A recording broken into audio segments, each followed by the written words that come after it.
Hello everyone, welcome to our YouTube channel Shikshaalliance. Today we are going to start our daily current affairs session in which we will cover important news from several newspapers, PIB and various government sources.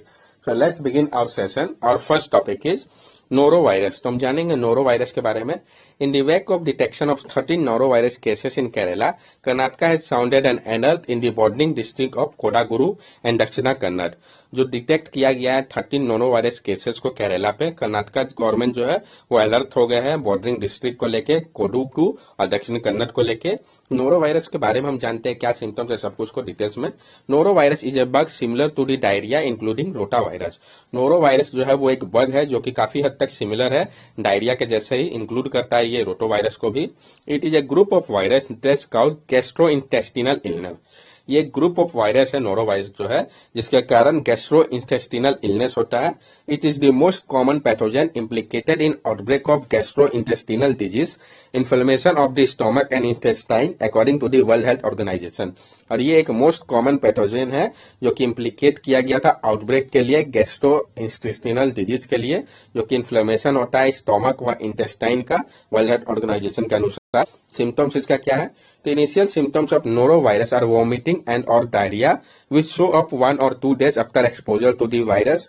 Patients also feel nauseous and suffer from abdominal pain, fever, headache, body aches. In extreme case, loss of fluid could lead to dehydration. Initial symptoms norovirus का क्या होता है? उसमें vomiting होता है या diarrhoea होता है जो कि 1 या 2 दिन के बाद होता है एक्सपोजर के वायरस के. पेशेंट्स को नॉसियस भी फील होता है, वो सफर करते हैं एब्डोमिनल पेन से, फीवर आता है, हेडेक होता है, बॉडी एच होता है. एक्सट्रीम केसेस में फ्लूइड का लॉस होता है जिसके कारण डिहाइड्रेशन हो जाता है. ये जो नोरोवायरस है ये स्प्रेड कैसे करता है? तो disease outbreak typically occur about cruise ship, in nursing home, dormitories and other close spaces. जो डायरिया आउटब्रेक था वो टिपिकली ऑकर करता था अबाउट क्रूज शिप में, नर्सिंग होम पे, डॉर्मेट्री व अदर क्लोज शिप में. Norovirus is highly contagious and can be transmitted through contaminated food, water and surface. The primary route is oral facial. One may get infected multiple times as the virus has different strains. Norovirus जो है वो बहुत ज्यादा contagious है और ये transmit होता है कॉन्टेमिनेटेड फूड, वाटर या सरफेस से. जो प्राइमरी रूट है इसका वो ओरल फेशियल है. जो इन्फेक्शन है इसका वो मल्टीपल टाइम भी हो सकता है क्योंकि ये जो वायरस है इसके अलग अलग स्ट्रेन है. Norovirus is resistant to many disinfectants and can heat up to 60 degrees Celsius. Therefore, merely steaming food or chlorinating water does not kill the virus. The virus can also survive many common hand sanitizer. जो norovirus है वो resistance है बहुत सारे disinfectants है और वो 60 degree Celsius तक का हीट को टॉलरेट कर सकते हैं, आप समझ सकते होंगे. इसी कारण सिर्फ गर्म करने से फूड को या क्लोरिनेट करने से वाटर को हम नहीं किल कर सकते इस वायरस को. और ये जो वायरस है वो सर्वाइव करता है बहुत सारे कॉमन हैंड सैनिटाइजर को भी. तो बहुत ज्यादा प्रॉब्लमेटिक हो गया कि ये जब इतने सारे चीज को टॉलरेट कर सकता है. तो what is the treatment of for norovirus? क्या ट्रीटमेंट है नोरोवायरस के लिए? The disease is self limiting. The infection even though it takes a lot out of the patient normally last only 2 or 3 days and most individual who are not very young, very old or malnourished can ride it out with sufficient rest and hydration. ये जो disease है ये self limiting है. जो infection है वो take lot out of patient खुद हो जाता है, नॉर्मली 2 से 3 दिन लगता है. ज्यादातर इंडिविजुअल जो कि ज्यादा यंग व ज्यादा ओल्ड नहीं है, वो माल नूरिश नहीं है, वो आसानी से इससे ठीक हो जाता है सफिशिएंट रेस्ट और हाइड्रेशन के द्वारा. ये आप देख सकते हैं जो मेडिकल न्यूज में आया था. तो इफेक्ट जो पड़ रहा है बॉडी पे नोरोवायरस का, तो माइल्ड फीवर और चिल लगेगा, lethargy, headache, vomiting, stomach pain, diarrhoea, abdominal pain, body aches हो सकते हैं. सिम्टम जो है वो आपको 12 से 48 घंटे के बाद दिखता है. इन्फेक्शन के सिम्टम्स 1 से 3 दिन तक रहता है. वायरस कॉन्टेजियस है 2 वीक तक के लिए. नेक्स्ट टॉपिक है हमारा UNCITRAL model for cross border insolvency. जो आपका यूनिक सिट्रल मॉडल है क्रॉस बॉर्डर इंसॉल्वेंसी के लिए हम इसको जानेंगे. The ministry of corporate affair has publish a draft framework for cross border insolvency proceeding based on UNCITRAL United Nation commission on international trade law model under the insolvency and bankruptcy code. जो ministry of corporate affair है उन्होंने publish किया है एक draft framework को cross border insolvency proceeding के लिए, जो कि बेस्ड है आपका UN citral United Nation commission on international trade law के ऊपर इंसॉल्वेंसी एंड बैंक्रप्सी कोड के लिए. तो हम समझेंगे इंसॉल्वेंसी एंड बैंक्रप्सी कोड को पहले. The IBC 2016 is the bankruptcy law of India that seeks to consolidate the existing framework by creating a single law for insolvency and bankruptcy. तो insolvency and bankruptcy code है 2016 का. ये एक bankruptcy law है भारत का जो कि कंसोलिडेट करता है एग्जिस्टिंग फ्रेमवर्क को क्रिएट करते हुए एक सिंगल लॉ को इंसॉल्वेंसी एंड बैंक्रप्सी के लिए. It is a one-stop solution for resolution insolvency which previously was a long process that did not offer an economically viable arrangement. ये एक वन स्टॉप सॉल्यूशन है resolve करने के लिए insolvency को।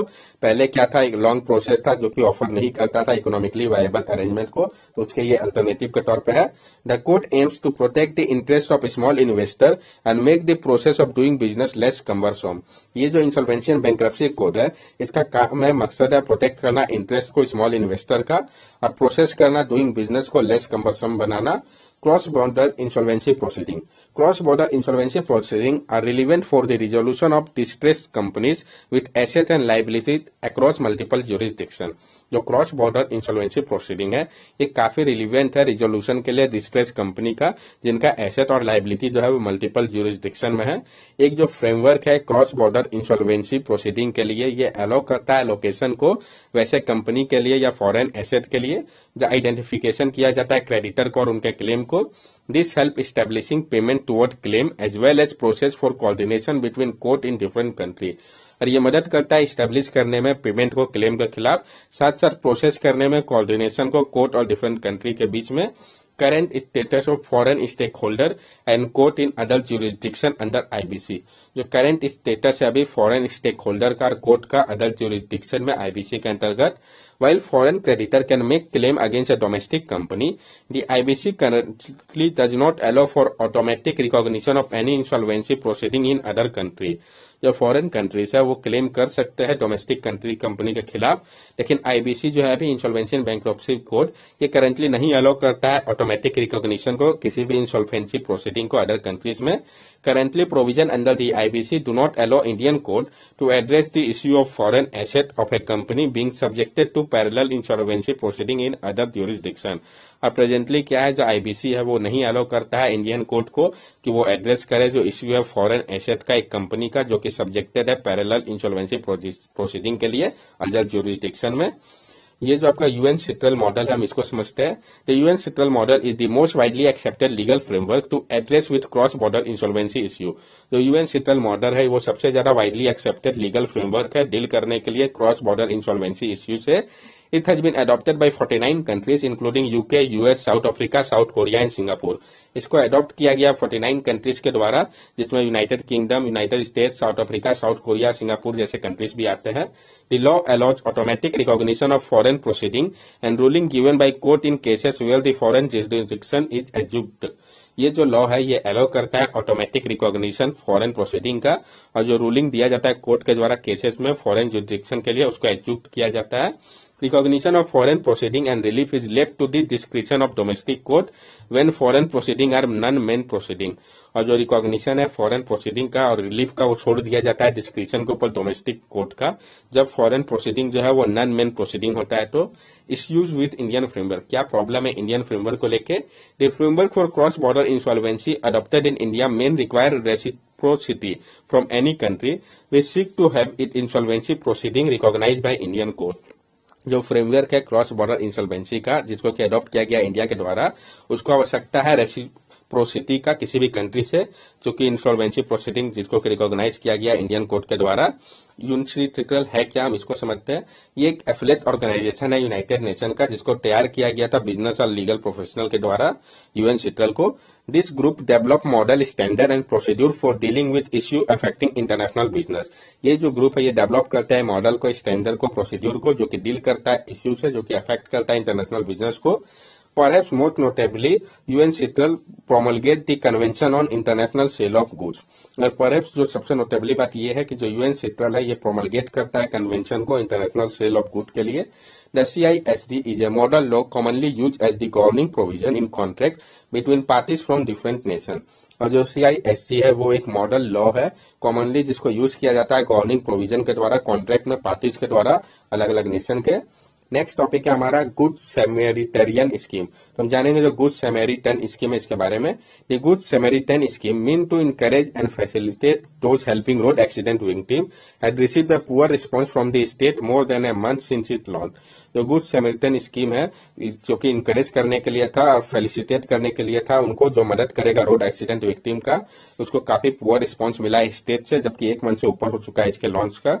Good Samaritan scheme, the road transport and highway ministry announced this scheme so that taking a road crash victim to hospital is not just hassle free but there is also the incentive of reward and recognition। जो road transport and highway ministry है जिन्होंने announce किया था scheme को, ताकि जो road crash victim है अगर उनको हॉस्पिटल ले जाया जाए तो वो हैसल फ्री हो, साथ साथ इंसेंटिव दिया जाएगा रिवॉर्ड के तौर पर, रिकॉग्निशन उनको जो लेके जाएंगे। Historically Indian are reluctant in taking victim to hospital because of associated legal process and investigation that follow. Historically Indian जो है वो दूर बचते हैं विक्टिम को हॉस्पिटल ले जाने से, क्योंकि जो लीगल प्रोसेसेस है उससे रिलेटेड और जो इन्वेस्टिगेशन उसके बाद होता है, इन सब कारणों से एड्रेस करने के लिए इसको जो सेंटर है उन्होंने इंसर्ट किया था सेक्शन 134A को मोटर व्हीकल अमेंडमेंट एक्ट 2019 में, जो कि डील करता है प्रोटेक्शन ऑफ गुड सैमरिटेनियंस के लिए। नीड फॉर सच स्कीम, ऐसे स्कीम का आवश्यकता क्यों पड़ा? India witness around 5 lakh road accident and 1.5 lakh death from them every year. India में देखा जाता है हर एक साल 5 लाख से अधिक रोड एक्सीडेंट होता है, जिसमें 1.5 लाख डेथ हो जाती है हर एक साल। सेवरल गवर्नमेंट के असेसमेंट के अनुसार और इंडिपेंडेंट स्टडीज के माध्यम से जो लार्ज नंबर है डेथ का, जो कि विक्टिम्स का है, उनको मेडिकल हेल्प नहीं मिलने के कारण होता है, गोल्डन आवर पे उनके जो मृत्यु होती है, तो उसको यानी कर्व किया जा सकता है अगर उनका हेल्प किया जाए तो। की फीचर्स क्या है इस स्कीम का? तो non liability. Under the scheme a good Samaritan will not be liable for any civil और criminal action for any injury और death of the victim of an accident involving a motor vehicle. इस scheme के अंतर्गत जो good सैमरिटेनियन होंगे वो liable नहीं होंगे, किसी भी टाइप का सिविल या क्रिमिनल एक्शन नहीं होगा किसी भी इंजरी के लिए या डेथ के लिए विक्टिम का एक्सीडेंट का, अगर वो इन्वॉल्व करता है मोटर व्हीकल को तो। रिवॉर्ड है इसमें, the scheme titles any person who help save life by taking a road crash victim to the hospital during golden hour तो रिवॉर्ड ऑफ ₹5,000 पर एक्सीडेंट। और ये जो स्कीम है ये इंटाइटल करता है किसी भी पर्सन को कि अगर वो मदद करते हैं कि किसी रोड क्रैश विक्टिम को हॉस्पिटल ले जाते हैं गोल्डन आवर के दौरान, तो उसको ₹5,000 पर एक्सीडेंट का रिवॉर्ड के तौर पर दिया जाएगा। इसमें एनोनिमिटी क्लॉज भी है। ये जो न्यू लॉ है, गुड सैमरिटेनियन फ्री है नहीं डिस्क्लोज करने के लिए अपने नेम को हॉस्पिटल को और लॉ एनफोर्समेंट अथॉरिटी के पास, वो जो है चाहे तो लीगल प्रोसेस से भी बच सकते हैं। इश्यू क्या है इस स्कीम के साथ, फिर इतने सारे बेनिफिट है तब भी प्रॉब्लम क्यों हो रहा है? तो poor response from the state, poor response है स्टेट के द्वारा। जो सेंटर है वो तैयार है इनिशियल ग्रांट देने का ₹5 लाख का इसके लिए, लेकिन स्टेट जो है वो नहीं ओपन कर रहा है बैंक अकाउंट को मनी के लिए। जो ministry of road transport and highway है उन्होंने बहुत सारा रिमाइंडर भी भेजा है स्टेट को कि वो ऑपरेशनलाइज करे इस स्कीम को, मतलब मेनली स्टेट के द्वारा रिलक्टेंस शो किया जा रहा है, इंटरेस्ट नहीं शो किया जा रहा है, इसी कारण ये प्रॉपरली इम्प्लीमेंट नहीं हो पा रहा है। नेक्स्ट टॉपिक है हमारा Iran nuclear talk resume after 5 month. तो ईरान न्यूक्लियर टॉक है वो 5 मंथ के बाद रिज्यूम हो रहा है। जो इंटरनेशनल टॉक है वेना पे, जो कि रिवाइव करता है 2015 के ईरान न्यूक्लियर डील को, जिसको हम joint comprehensive plan for action JCPOA भी कहते हैं। ये जो टॉक था ये आपका रिमेनिंग पार्टनर जो इस डील का Iran, China, Russia, Germany, France और यूके के बीच में हुआ था। ईरान न्यूक्लियर डील है क्या, जिसको कि हम joint comprehensive plan of action भी कहते हैं, इसको हम समझते हैं।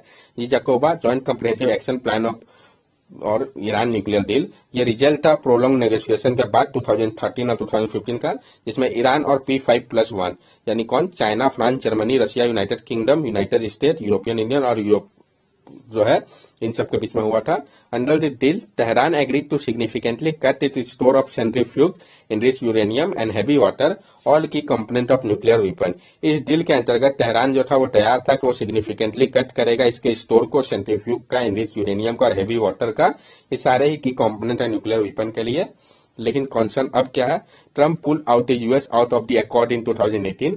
Beside he opted for a maximum pressure campaign by imposing sanction and other tough action. Trump ने पुल आउट कर लिया था यूएस को इस अकॉर्ड से 2018 में, और साथ साथ उसने चूज किया था ऑप्शन को मैक्सिमम प्रेशर बनाने का कैंपेन के माध्यम से, और बहुत सारा सैंक्शन लगा दिया था उसके ऊपर, टफ एक्शन लिए थे। Iran responded by intensifying its enrichment of uranium and building of centrifuge while maintaining its insistence that its nuclear development was of civilian and not military purpose। और ईरान ने respond किया था, intensify कर दिया था और ज्यादा बढ़ा दिया था अपने इनरिचमेंट को, यूरेनियम का बिल्ड करना चालू कर दिया था सेंट्रीफ्यूज को, जबकि उसने मेंटेन किया था अपने स्टैंड को कि ये जो वो कर रहा है वो न्यूक्लियर डेवलपमेंट वो सिविलियन पर्पज के लिए, ना कि मिलिट्री पर्पज के लिए। Again in January 2020, following the drone strike on Islamic Revolutionary Guard Corps Commander General Qasem Soleimani, Iran announced that it would no longer observe the Jacoba restraint। और जो जनवरी 2020 पे जो ड्रोन स्ट्राइक किया गया था Islamic revolutionary guard corps के commander general Qasem Sulemani पे, उस समय ईरान ने अनाउंस किया था कि ये जो है अब कोई भी लॉन्गर ऑब्जर्व नहीं बचता है जकोबा के रिस्ट्रेंट में। जो कोलैप्स हुआ है जकोबा का, ये ड्रैग करता है ईरान को न्यूक्लियर ब्रिंकमैनशिप की और नॉर्थ कोरिया के जैसे, जिसने क्रिएट किया है मेजर जियोपॉलिटिकल इंस्टेबिलिटी को इस रीजन और उसके बियॉन्ड पे। सिग्निफिकेंस क्या है इस डील का इंडिया के लिए?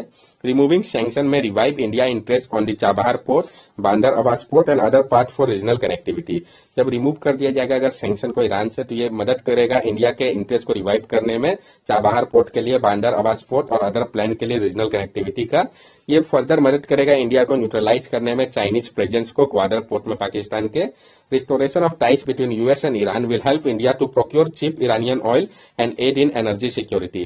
और जब रिस्टोर होगा अगर टाइज यूएस और ईरान के बीच में, तो ये मदद करेगा इंडिया को प्रोक्योर करने में सस्ता ईरानियन ऑयल को और मदद करेगा एनर्जी सिक्योरिटी पे भी। नेक्स्ट टॉपिक है हमारा गल्फ ऑफ एडन। तो हम जानेंगे गल्फ ऑफ एडन के बारे में। Gulf of Aden, also known as gulf of Berbera, is a deep water gulf between Yemen to the south, Arabian sea to the east, Djibouti to the west और Guardafui channel, Socotra Yemen and Somalia to the south. तो ये सारे जो places है ये काफी important हो जाते हैं क्योंकि map based question direct frame किया जा सकता है। तो गल्फ ऑफ एडन को हम गल्फ ऑफ बेराबेरा भी कहते हैं। ये एक डीप वाटर गल्फ है जिसके नॉर्थ में यमन है, ईस्ट में अरेबियन सी है, जिबूटी वेस्ट में है और ग्वाद फुई चैनल स्कोटा जो है यमन और सोमालिया इसके साउथ में है। ये नॉर्थ वेस्ट में है। ये कनेक्ट करता है रेड सी को बाब एल मंडीप स्ट्रेट से। तो गल्फ ऑफ एडन किसको किससे कनेक्ट करता है ये इंपॉर्टेंट हो जाता है।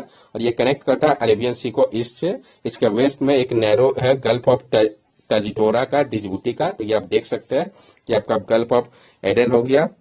ये आपका बाबले मंडप से ये देखिए कनेक्ट हो रहा है। ये आपका जिबूटी, इधर आपके साउथ में सोमालिया, नॉर्थ में यमन, इधर आपका वेस्ट में साना एडन, इधर आप देख सकते हैं यमन जो है आपका स्कोट्रा आपका ईस्ट में।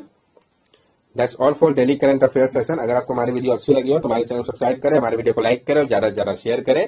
These are our social media link. From here also you can stay connected with us and give us your valuable feedback. Thank you and have a nice day.